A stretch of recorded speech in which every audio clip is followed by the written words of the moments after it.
Il est 22 heures et nous sommes le mardi 29 avril 2025. Mesdames et messieurs, bonsoir et bienvenue sur Télé Djibouti pour suivre cette édition de la soirée. Au sommaire ce soir.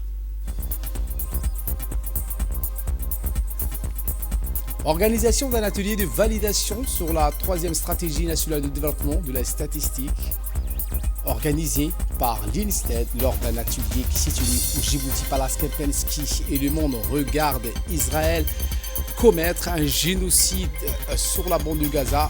C'est un rapport d'Amnesty International. Voilà pour le titre. Merci si vous nous rejoignez sur Télé Djibouti. Et nous entamons cette édition avec cette rencontre entre le chef de la diplomatie djiboutienne et son homologue koweïtien, M. Abdullah Ali Yahya. Le chef de la diplomatie djiboutienne, Abdelkader Hossein Omar, a tenu donc cette rencontre avec son homologue koweïtien, une rencontre de haut niveau qui témoignait de la solidité des relations bilatérales entre les deux pays. Les discussions ont porté sur les voies et moyens de renforcer cette coopération dans divers domaines, notamment économiques, les investissements, la diplomatie et la sécurité régionale. Eh bien, en marge de cette visite officielle au Koweït, le chef de la diplomatie djiboutienne, M. Abdelkader Hossein Omar, a également rencontré le secrétaire général de la Ligue des États arabes.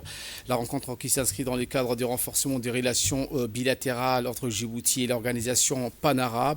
Les deux responsables ont échangé sur des questions d'intérêt commun, notamment régional. L'on parle également de la situation politique de la Corne de l'Afrique ainsi que les moyens de coordination entre Djibouti et la Ligue arabe face aux défis communs. Lancement officiel des travaux du 5e terrain de tennis au Centre national de Gabod. C'était en compagnie du secrétaire d'État chargé des sports, M. Hassan Mohamed Kabil, qui a procédé donc au lancement officiel de ces travaux de construction du 5e terrain de tennis au sein du Centre national de tennis de Gabod. Une cérémonie qui s'est tenue également en présence de plusieurs personnalités du monde sportif, notamment le directeur général de l'Agence nationale pour la promotion du sport, M. Mohamed Omar Ali, le président de la Fédération djiboutienne de tennis, ainsi que des cadres techniques de cette discipline. Entièrement financée par la Fédération internationale de tennis, cette nouvelle infrastructure témoigne de la confiance renouvelée des partenaires. À faire l'ouverture des travaux de construction du 5e terrain dans le centre tennis de Gabon. Ce 5e terrain a été financé par la Fédération internationale et facilité par le secrétariat d'État à la jeunesse et au sport. Le centre, comme vous le savez, comprenait 4 terrains de tennis en normes internationales. Et à l'aide de ce nouveau terrain qui s'ajoute, la Fédération djiboutienne de tennis compte organiser des tournois régionaux et internationaux dans les années à venir. Nous remercions vraiment chaleureusement son Excellence Hassan Mohamed Kamil qui n'aménage pas ses efforts pour le bien-être du sport et surtout sur l'infrastructure du centre tennis de Gabon et en général, plus particulièrement, et en sport en total en général. Je vous le disais en titre, l'Institut national de la statistique, l'INSTED, a organisé un atelier de validation de la 3e édition de cette stratégie nationale de développement. Il s'agit pour la période 2025-2029, un événement qui s'est tenu à l'hôtel Kempinski et a réuni les principaux acteurs du système statistique national, des partenaires techniques et financiers, ainsi que des représentants des différents ministères. La rencontre marque une étape cruciale dans le processus d'élaboration de cette nouvelle stratégie qui fixe les orientations pour le développement et la modernisation du système statistique national au cours des 5 prochaines années. Un atelier qui a permis aux participants d'enrichir le contenu du document stratégique à travers les échanges constructifs et des recommandations concrètes. C'est important de rappeler que ce document a été élaboré avec l'appui d'une équipe de consultants, un consultant international et 4 consultants nationaux. Et au nom de notre équipe, je tiens à remercier toutes les parties prenantes qui nous ont accueillis et sans lesquelles ce travail ne pourrait pas aboutir. Donc, je parle du système statistique national à travers toutes les directions que nous avons eu à rencontrer. les partenaires techniques et financiers qui nous ont accompagnés dans ce processus, et plus les cadres de l'INSTAT, eux aussi, qui nous ont ouvert leurs portes à tout moment où on les a sollicités. Donc je profite pour leur dire merci au nom de toute notre équipe. Donc le document que je m'en vais vous présenter est articulé autour d'un certain nombre de points. Nous allons rappeler un peu le processus d'élaboration de la stratégie nationale de développement de la statistique, présenter les défis et les enjeux pour la période qui sera couverte. Ensuite, rappeler les axes stratégiques, comme la vision et les axes stratégiques, comme vient de le présenter le directeur général de l'Institut national de l'Institut de statistique de Djibouti, M. Ibrahim. Effectivement, donc écoutons les propos du directeur général de l'INSTAD. Comme vous le savez, cette stratégie constitue bien plus qu'un simple document de planification. Elle incarne une vision partagée, une ambition commune et surtout un engagement renouvelé à faire de la statistique un levier essentiel pour le développement économique et social de notre pays. La SNDS 3 2025-2029 s'inscrit dans la continuité des efforts déjà engagés pour renforcer notre système statistique national. Elle repose essentiellement sur 3 axes majeurs, comme vous le verrez dans les présentations, et définie à la suite d'un processus participatif, inclusif et rigoureux durant le dernier mois. Les premiers axes consistent en la consolidation des acquis de la réforme institutionnelle des systèmes statistiques nationaux. Depuis plusieurs années, notre système statistique a évolué vers un cadre plus structuré et plus cohérent. Il est aujourd'hui impératif de renforcer davantage la gouvernance des systèmes en assurant une meilleure coordination, une clarification des mandats et une efficacité accrue dans la production et la gestion des données. Pour y parvenir, la stratégie met un accent particulier sur le renforcement des capacités, chose que vous avez probablement remarqué, sur le renforcement des capacités des acteurs du système statistique national, aussi bien à travers la formation initiale, c'est-à-dire en formant davantage d'ingénieurs, en collaboration avec les établissements d'enseignement spécialisés, mais aussi sur la formation continue qui permettra une mise à niveau régulière de compétences.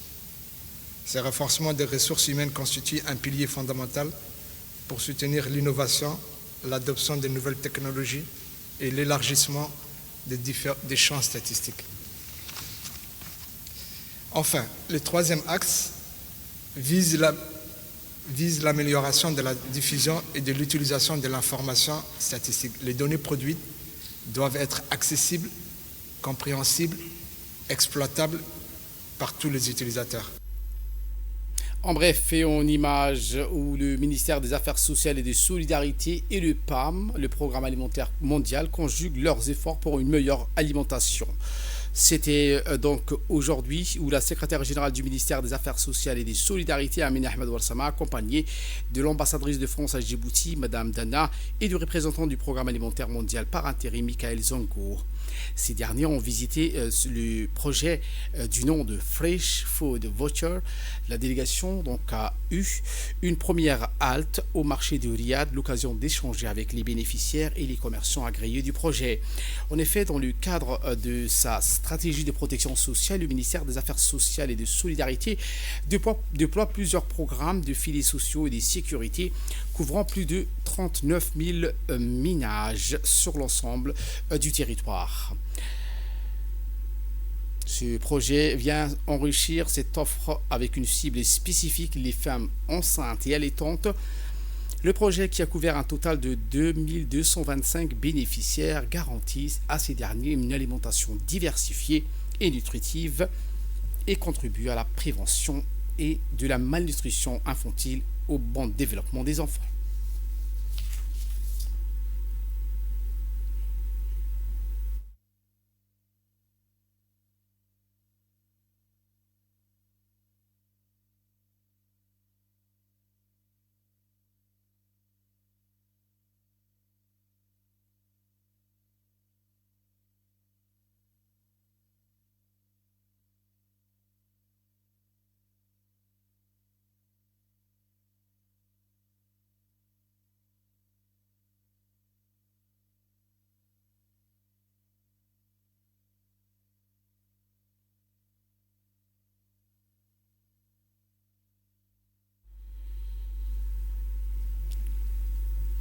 Et voilà qu'il nous ramène de vous faire part de ce communiqué du consulat général de Djibouti à Diridawa par la voix de son consul, M. Moussa Hadji Jama, à l'intention des touristes djiboutiens en séjour en Éthiopie. Pour les circulations des véhicules touristes, les automobilistes djiboutiens, il est essentiel à indiquer ce communiqué de respecter les consignes qui sont l'autorisation de séjour des véhicules, la prolongation de séjour, le tampon de passage et l'utilisation du véhicule qui n'est faite par une tierce personne pendant ce séjour en Éthiopie. En ce qui concerne la circulation des personnes, les touristes djiboutiens sont invités à respecter les dispositions que sont les respects des lois locales, les tampons aux frontières lors du passage aux frontières. Assurez-vous que votre passeport porte le tampon d'entrée et de sortie. Durant leur séjour, les Djiboutiens sont appelés donc à bénéficier d'un séjour de 3 mois exempt de frais pour une durée maximale de 3 mois en Éthiopie. La sortie obligatoire avant expiration de son passeport est également obligatoire. L'enregistrement, enfin, donc au consulat, que tous Djiboutiens doivent s'enregistrer auprès du consulat pour toute assistance et informations supplémentaires. Les régions vibrent d'activités socio-éducatives et sportives. En l'occurrence, le point de départ a été marqué avec le retentissement du relais national qui a suscité un grand enthousiasme. Un programme riche et varié qui a été mis en place, allant du sport scolaire au débat sur la citoyenneté en passant par les activités de sensibilisation à la protection de l'environnement. La radio-télévision de Djibouti a suivi de près ces activités emblématiques, mettant en avant les événements organisés dans les différentes communes, notamment Razika, Boulaos et Balbala. Les membres de ce comité de la PEPS ont été présents sur le terrain pour assister au lancement de ces initiatives. Les infrastructures modernes du lycée de Pécadouz, du collège de Nitob ont accueilli ces compétitions sportives telles que le handball, le foot, le basket. Dans le cadre de cette célébration des valeurs citoyennes et du bénévolat, au lycée Pécadouz, une délégation de la PEPS, accueillie par le proviseur et des élèves modèles, ont souligné l'importance de former les futurs leaders de la citoyenneté.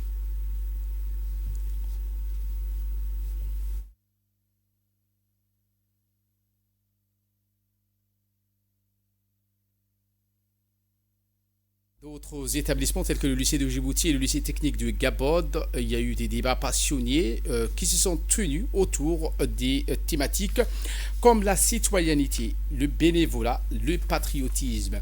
Des échanges entre élèves, enseignants et parents qui ont permis de réfléchir de moyens de diffuser et d'inculquer ces valeurs au sein des écoles des quartiers. La première édition du Forum culturel de la Mer Rouge, donc avec cette réunion qui a eu lieu au Palais du Peuple, réunion d'information effectivement et de mobilisation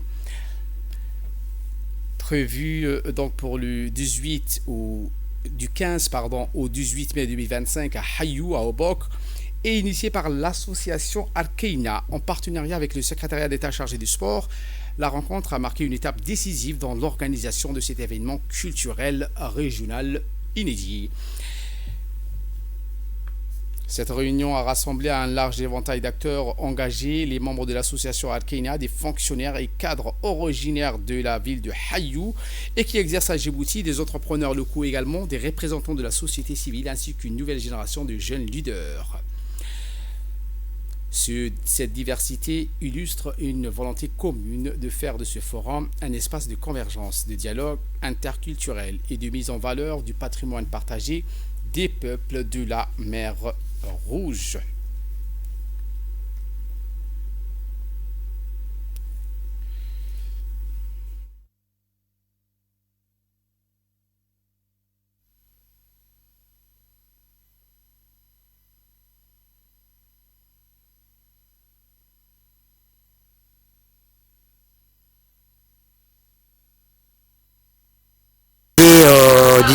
Du 15 au 18 par l'association Arkeina, une association des jeunes cadres de BOC pour le développement socio-économique de la région. Donc cette conférence sera axée sur la culture et le commerce transfrontalier qui existait d'antan dans les régions de la mer Rouge, entre Obo, Djibouti, l'Érythrée et la Somalie à travers la ville de Massawa en Érythrée, la ville de Bok à Djibouti et la ville de Zela en Somaliland. Donc cette conférence sera un moyen de mettre en lumière la région de Bok longtemps oubliée et ce sera aussi l'occasion de mettre en lumière aussi les potentialités économiques, touristiques de la région de Bok. Donc nous accueillons avec fierté et nous sommes très heureux de pouvoir participer et apporter nos contributions à cette conférence. Et nous remercions l'association Arkeina qui a su mettre en place, qui a eu l'idée de cette initiative ô combien importante pour la région. Et dans le cadre de la lutte contre le trafic illicite des marchandises, une opération de saisie des contrebandes a eu lieu au camp de Al-Ouné. Le camp de l'armée Bir à Al-Ouné et l'équipe mobile de la douane ont démontré l'engagement indéfectible envers la préservation de l'intégrité économique nationale. Au cours de cette opération, le camp armé de Bir et l'équipe mobile de la douane de l'Oyada ont réussi à intercepter 600 cartons de cigarettes, des produits cosmétiques, des médicaments. La saisie a été suivie d'une action immédiate sur le terrain. Effectivement, l'incinération qui affirme ainsi la détermination des hommes de la douane à éradiquer ce fléau de manière décisive.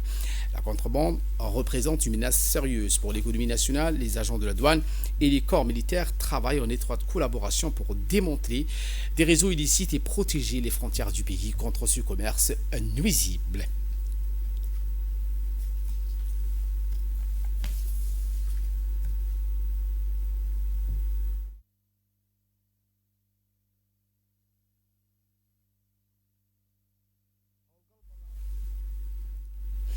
Direction Ali Sabié où la Fédération nationale du foot a lancé un stage d'initiation à l'arbitrage à Assadjoug destiné à promouvoir la formation de jeunes.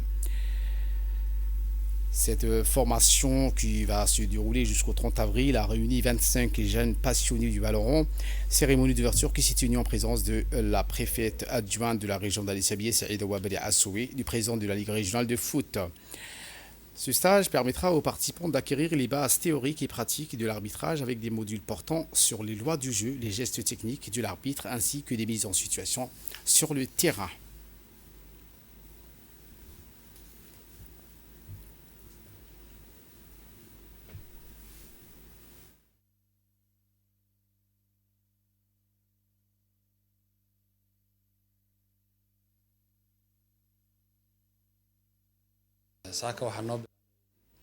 Et pour plus de précision, écoutons les propos de Saïda Ouabali Assoué, préfète adjointe de la région d'Ali Sabié. Au CDC d'Ali Sabié pour accueillir un stage d'initiation d'arbitre qui va durer 5 jours. Cette formation est dédiée aux jeunes de Assadjoug, des jeunes filles et des jeunes garçons. Nous avons également des experts qui nous viennent de Djibouti pour donner la formation à Ali Sabié. Et nous voyons que la politique de la décentralisation est bien effective à Ali Sabié. Je vous souhaite une bonne formation et que cette formation soit une réussite. Et par la suite, il y aura des sélections. Soyez attentifs. En nouvelles du monde, je vous le disais en titre, Amnesty International accuse Israël de commettre un génocide à Gaza dans le contexte historique du conflit. Ce rapport publié aujourd'hui accusant Israël de commettre un génocide contre les Palestiniens dans la bande de Gaza.